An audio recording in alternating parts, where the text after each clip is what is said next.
I had wanted to do a longer video on this, but given recent events, I think it makes sense to do this now. So, Israel, it goes without saying, is a very controversial nation. It's a country that gets endlessly talked about. And despite being a relatively small state, it's something that everyone seems to have an opinion on. People may not be aware or have any kind of view of some random war going on in Africa or Latin America or Southeast Asia. But most people have heard of the Israel-Palestine conflict and have some sort of take on it one way or another. More so than with a lot of things, I find there tends to be a lot of polarization, wherein a lot of the people who support Israel will just 100% unconditionally support Israel and say everything it does is great and okay and it's the most moral army in the world, or people think of it as the little Satan, as the Iranians would put it, and that it's an evil country that needs to be destroyed.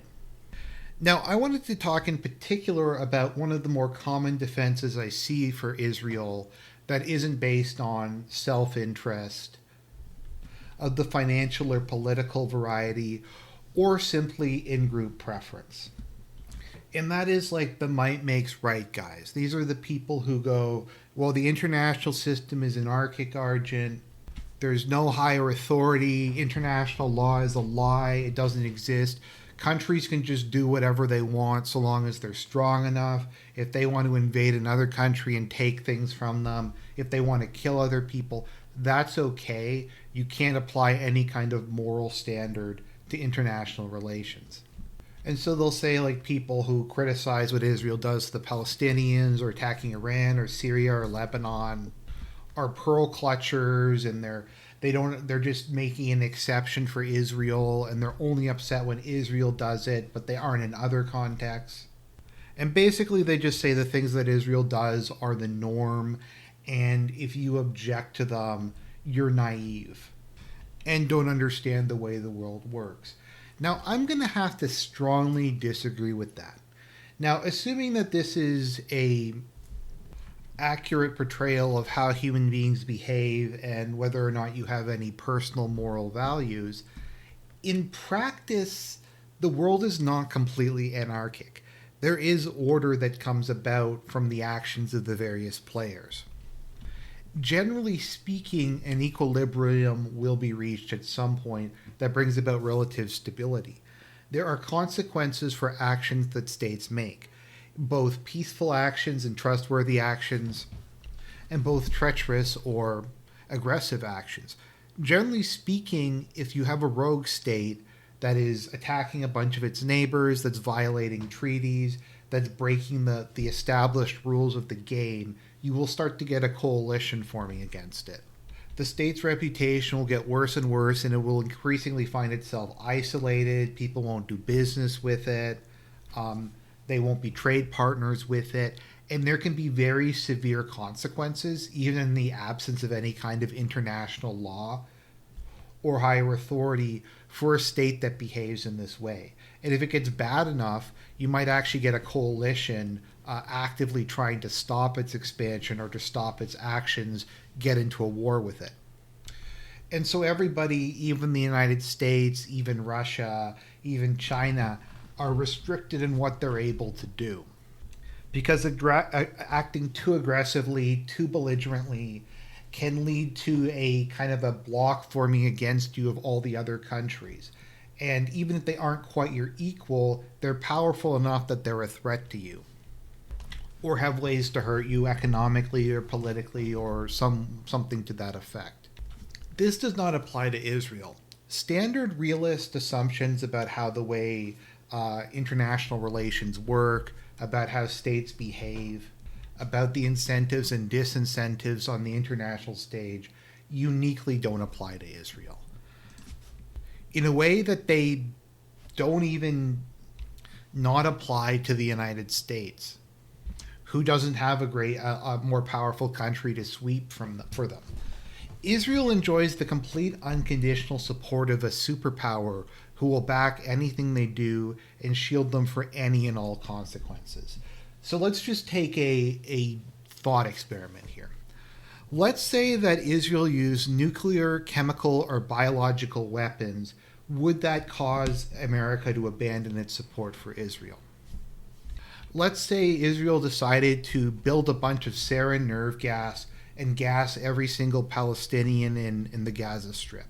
Would that be enough for America to disavow Israel? To say, look, we're not gonna sweep this time. They've gone too far.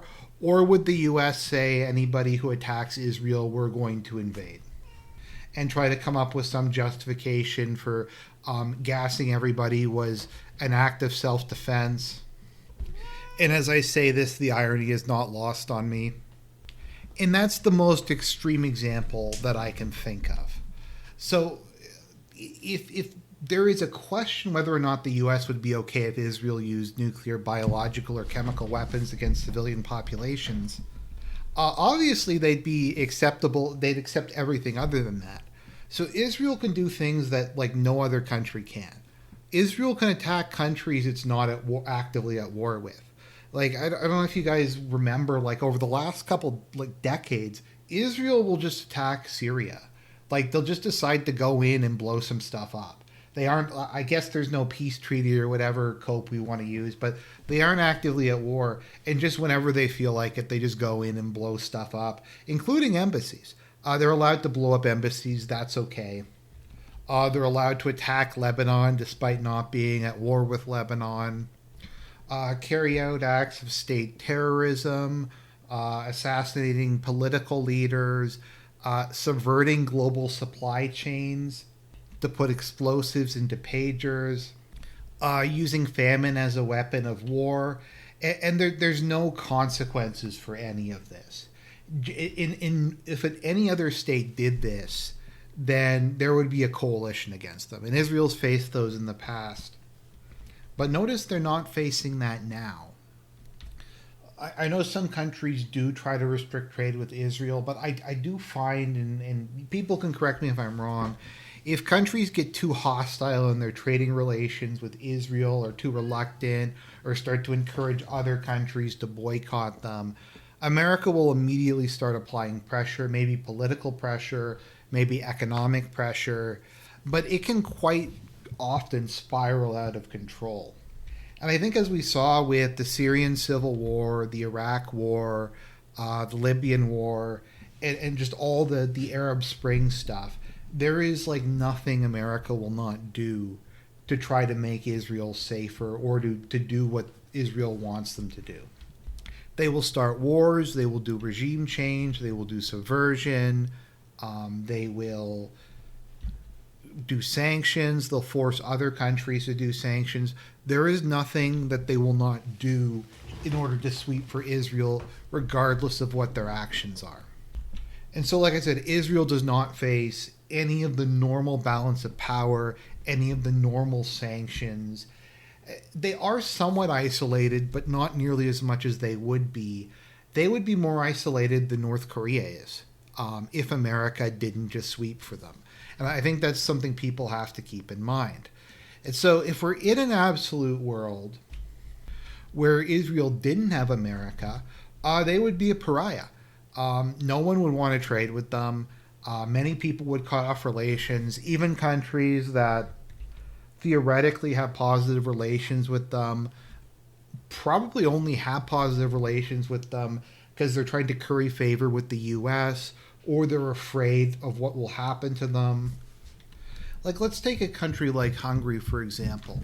If Viktor Orban was to condemn something Israel did, would that have a non-0% chance of America immediately backing efforts by the EU to regime change him? I think very quickly you could say, yeah, that's probably going to happen. If he even were to criticize Israel, let alone take any kind of diplomatic action against it, or break off economic relations. So in a lot of cases, countries just have to support Israel and say they do. Otherwise, like I said, America will come for them. And it goes beyond that. And it goes to this just very fake and G-slur way that Israel does business, wherein they will just hit other countries and the other countries aren't allowed to hit back.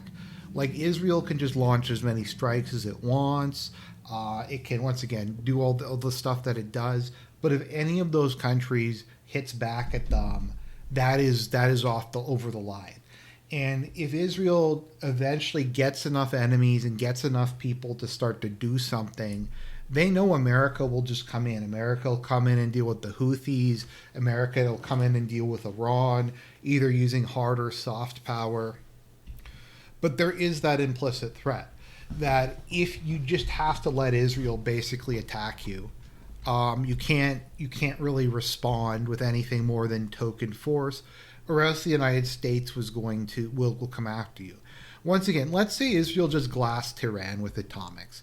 Let's say they just leveled the entire city, killed every single person with nuclear weapons, and then Iran fired a couple of ballistic missiles at Israel.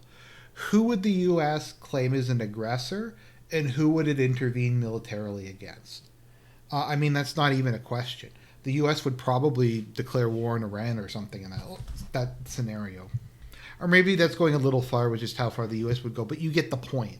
America would back Israel in that. They would say that the nuclear weapons was okay.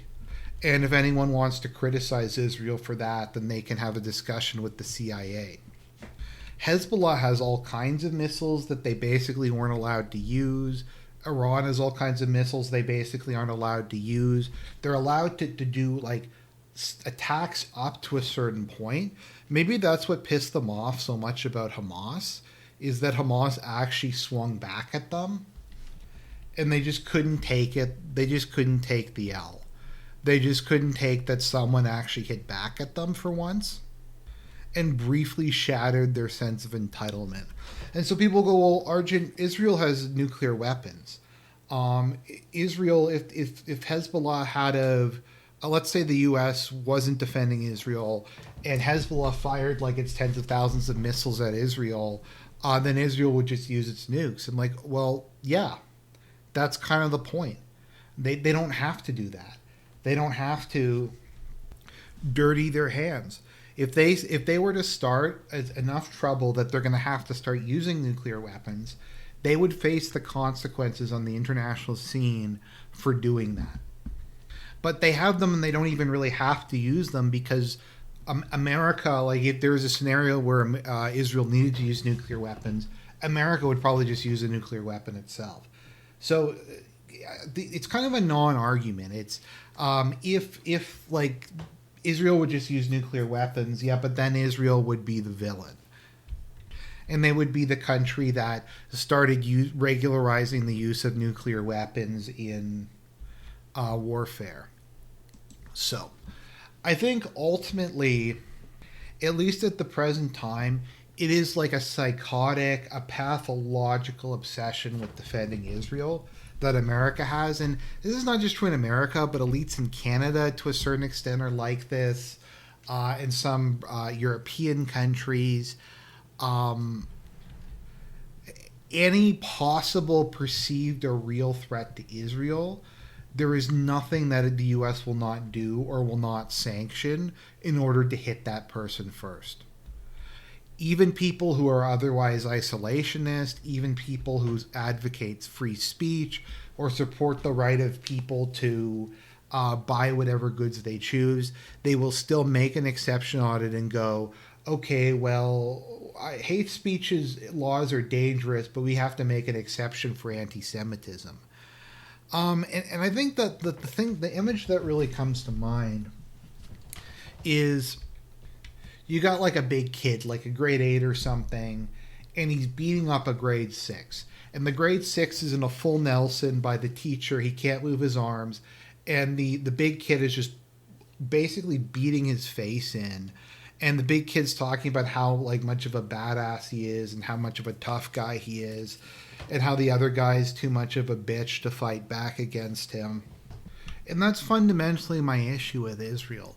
More than any kind of moral issue with what they do, is that they are allowed to behave in a way that no one else would because of America's unconditional support for them.